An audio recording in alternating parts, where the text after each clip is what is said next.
अस्सलाम वालेकुम मेरे मोहतरम अजीज़ दोस्तों, आपने हमारे सीरतुन नबी सल्लल्लाहु अलैहि वसल्लम के पहले एपिसोड को बहुत प्यार दिया। आपका दिल से शुक्रिया, जिसमें हमने बताया था कि अरब के सारे कबीले के सारे लोग खाना काबा के इर्द गिर्द इकट्ठा होकर अपने अपने बुतों से दुआएं मांगने लगे थे और तेज तूफान चलने लगा था। जब तूफान शांत हुआ तो आसमान में एक रोशनी दिखाई दी। रोशनी देखने के बाद एक बूढ़े शख्स ने आवाज़ लगाई कि ए अरब के लोगों, आपको पता है ये रोशनी कैसी है? आओ मैं आपको बताऊं। तो दोस्तों, अगर आपने अभी तक हमारे उस एपिसोड को नहीं देखा है तो मेहरबानी करके आप पहले उस एपिसोड को देख लीजिए, तभी आपको अच्छे से समझ आएगा। और अभी तक आपने हमारे चैनल को सब्सक्राइब नहीं किया है तो अभी सब्सक्राइब कर दो यार। तो चलो शुरू करते हैं। अबू तालिब और उनके भाई भी खाना काबा की छत से उतरकर बूढ़े के करीब आ खड़े हुए। उस वक्त बैतुल हरम में मरघट जैसी खामोशी छाई हुई थी। हर आदमी चुपचाप खड़ा बूढ़े को देख रहा था। अबू लहब, जो खाना काबा की छत से नीचे लुढ़क गया था, उसके पाँव में चोट आ गई थी। वह भी लंगड़ाता हुआ चलकर अबू तालिब के पास आ खड़ा हुआ और बूढ़े को गौर भरी नजरों से देखने लगा। बूढ़ा आदमी अजीब शक्ल में सूरत का इंसान था। उसका चेहरा लंबोतरा, गाल पिचके हुए, हड्डियां उभरी हुई, माथा तंग, आंखें छोटी, अंदर को धसी हुई थी। सिर के बाल सफेद और लंबे थे, जो औरतों की तरह लटों की तरह खजूर के रेशों से गंधे दोनों और सीनों पर पड़े थे। दाढ़ी नाफ तक लंबी थी, मोछें दाढ़ी से मिल गई थी, लंबे इतनी बड़ी हुई थी कि मुंह को ढककर दाढ़ी से जा मिली थी। इस शक्ल में सूरत को देखते हुए बूढ़ा किसी बनमानुष से कम नहीं लग रहा था। उसके बाएं हाथ में इंसानी खोपड़ी थी और दाएं हाथ में किसी इंसान के हाथ की हड्डी थी। गले में हड्डियों की माला थी। पहनावा भी अजीब था। एक लंबा जुब्बा था जिसका नीचे का हिस्सा ऊंट के ऊन का था। सिर से कंबल लपेटे हुए था।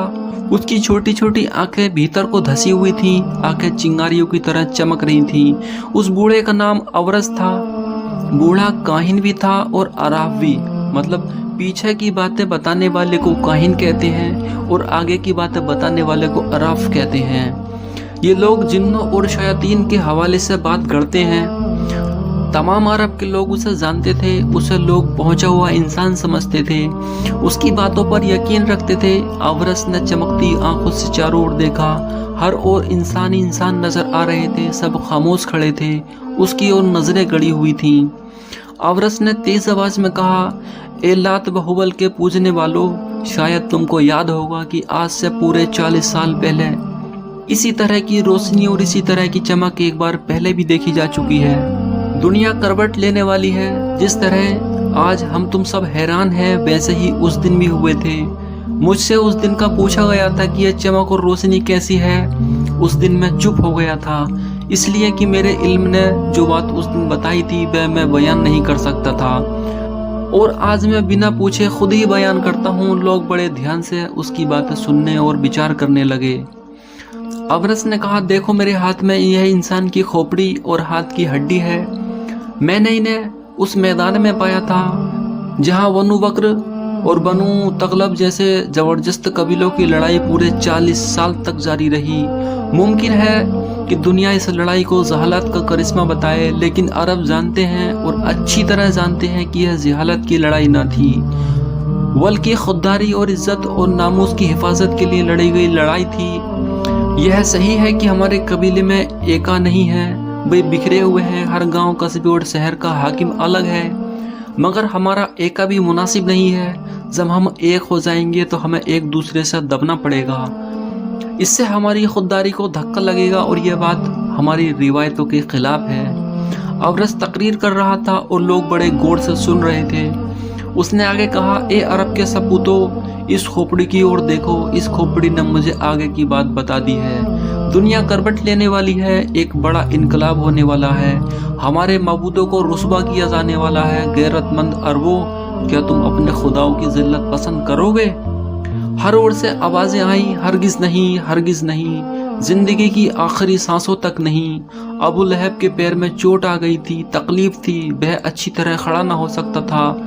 हमजा के कंधों पर हाथ रखे खड़ा था। उसने भी चिल्लाकर कहा, हम अपने मबूदों को जल्ली करने वालों के सिर तोड़ देंगे। मर जाएंगे पर अपने खुदाओं की जिल्लत गवारा ना करेंगे। अवरस ने कहा, यही होना चाहिए जिन माबूदों को हम और हमारे बाप दादा पूजते आ रहे हैं। क्या हम ऐसे ही बेहिस, ऐसे जलील कमीने हो जाएंगे कि उनकी जिल्लत गवारा कर लेंगे? लात व उज़्ज़ा की कसम, हरगिज नहीं। सच्चे माबूदों के पुजारियों सुनो, आज से 40 साल पहले रात को ऐसी चमक और रोशनी देखी गई थी जैसी आज देखी गई है। वह रात इतनी डरावनी थी, उस रात को हमारा माबूद हुबल मुंह के बल गिर पड़ा था। जब हम सब ने उठाकर उसे कयाम किया तो वह खड़ा ना हो सका और फिर गिर गया। हमने फिर उसे खड़ा किया लेकिन वह फिर ना खड़ा हो सका और तीसरी बार भी गिर गया। ये सब बातें आप सब लोगों को अच्छी तरह याद होंगी। अबू लहब ने कहा, अच्छी तरह याद है। तमाम हिजाज और सारे अरब पर उस दिन हैबत छा गई थी। उस रात को आसमान पर बहुत ज्यादा गैर मामूली तौर पर सितारे टूटते हुए देखे गए थे। आसमान में अजीब किस्म की रोशनी और चमक भी देखी गई थी। उस रात को सुबह सवेरे हमारा सबसे बड़ा खुदा मुंह के बल गिर गया था। जब हमने उसे उठाकर खड़ा किया तो वह कांप कर फिर गिर गया। 2 बार नहीं, पूरे 3 बार गिर गया। अबरस ने कहा, मेरा मकसद उस वाक़ये को याद दिलाना था। सुनो, उस रात को सुबह सवेरे वह हस्ती वजूद में आई जिससे हमारे माबूद जलील व रुस्वा होंगे। आज उसकी उम्र पूरे 40 साल हो गई है। इस खोपड़ी ने मुझे यह बताया है कि अब तक वह इंसान गुमनाम था, अब वह जाहिर होगा, बुतों के खिलाफ तकरीरें करेगा, बुत परस्ती से मना करेगा, खुदा परस्ती की तालीम देगा। आओ रो, खूब दिल खोल कर रो, हमारे माबूद भी हमसे रूठ जाएंगे, दुनिया अनदेखे खुदा के सामने झुक जाएगी। ऐसा होगा वह ज़माना। अबरस की आंखें भीग गईं, मजमे में से हर एक आदमी रोने लगा। अबू लहल ने कहा, मुक़द्दस हबल की कसम, मैं उस आदमी को कत्ल कर डालूंगा जो अनदेखे खुदा को सजदा करेगा। अबरस ने कहा, काश तुम ऐसा कर सकते, पर यह खोपड़ी कहती है कि ऐसा ना कर सकोगे। देखो अपनी आंखों से अपने माबूद की जिल्लत। हमजा ने पूछा कि कोई उपाय है उससे बचने का? अबरस ने कहा, क्यों नहीं है।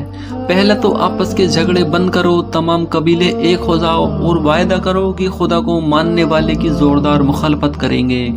चाहे वह कोई भी हो, किसी भी कबीले का हो, उसको सताने में कोताही न करेंगे और कोशिश करके उसको कत्ल कर डालेंगे। अरब में यूँ तो बहुत से कबीले थे, लेकिन उनमें से कुछ ही थे जिनका ज़्यादा एहतराम किया जाता था। इनमें भी बनी हाशिम की सबसे ज़्यादा इज्जत होती थी, क्योंकि खाना काबा का एहतराम तमाम कबीले करते थे। हर कबीले का माबूद बैतुल हरम में था, काबा मक्का में था। मक्का में बनी हाशिम की हुकूमत थी, इसलिए यह कबीला और कबीलों में मुमताज़ माना जाता था। अबरस को यह ख्याल हुआ कि उसके माबूदों को जलील करने वाला अगर बनी हाशिम में हुआ तो बनी हाशिम के दबदबे और रौब की वजह से कोई इस तरफ देख न सकेगा। इसलिए उसने चाल चली कि बैतुल हरम में सबसे इकरार कर लेना चाहिए। अरबों की एक ख़ास बात यह थी कि वो अहद और इकरार कर लेते थे, उससे पीछे न हटते थे, चाहे उसमें कितना ही माली और जानी नुकसान क्यों ना हो। तमाम अरबों ने झुक झुक कर अपने माबूदों का नाम लेकर अहद व इकरार किया कि वे अपने माबूदों को बुरा कहने वालों को कत्ल किए बिना नहीं छोड़ेंगे, चाहे उनका ताल्लुक किसी कबीले से क्यों ना हो। सबके बाद में अबू लहब ने कहा, काहिन, तुम शायद कबीला बनी हाशिम की ओर इशारा कर रहे हो। मैं वायदा करता हूँ, अगर ऐसा हमारे कबीले में होगा तो सबसे पहले मेरी तलवार उसके सर पर चमकेगी।